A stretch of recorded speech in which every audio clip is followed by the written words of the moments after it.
আমি যেখানটায় দাঁড়িয়ে আছি আপনারা যা দেখতে পাচ্ছেন এইগুলাকে বলা হয় পাটশোলা বা পাটখড়ি। পাটখড়ি আমাদের দেশে সাধারণত জ্বালানি কাজে ব্যবহৃত হয় এবং এই দিয়ে বেড়া দেওয়া হয়, ঘরের সিলিং দেওয়া হয়।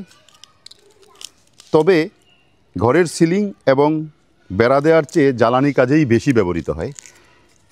গ্রামাঞ্চলে পাটখড়ি ছাড়া রান্নাবান্নাই চলে না।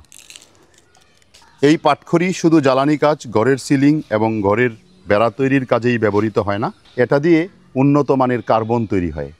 এই পাটখড়িকে যদি আগুন দিয়ে পুড়িয়ে দেওয়া হয়, এটার থেকে যে চারকোল পাওয়া যায়, এই চারকোল থেকে যে কার্বনটা হয়, সেই কার্বন দিয়ে প্রিন্টারের কালি, কম্পিউটার প্রিন্টারের কালি, লিপস্টিক, কাজল, আইব্রু এবং চুলের ডাই প্রস্তুত করা হয়, যেটা সারা বিশ্বে বহুল প্রচলিত।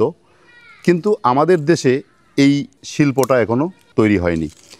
তবে এই যে পাটখড়ি থেকে যে কার্বন, এই কার্বন তৈরি করে পৃথিবীর বিভিন্ন দেশে রপ্তানি করে আমরা প্রচুর বৈদেশিক মুদ্রা অর্জন করতে পারি।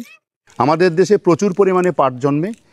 এই পাট থেকে যে সোনালি আঁশ আমরা পাই, সেই আঁশ দিয়ে তো বিভিন্ন রকমের দড়ি, রশি, কাপড় চোপড় তৈরি করা হয়। তবে এই পাটখড়ি থেকে আমরা এই যে কার্বন তৈরি করে, সেই কার্বনটা অর্থাৎ পাটখড়ি পুরানোর পরে যে চারকোল হয়, সেই চারকোলটা বিদেশে রপ্তানি করে আমরা বৈদেশিক মুদ্রা অর্জন করতে পারি। হয়তোবা আমরা এই বিষয়টা অনেকেই জানি না।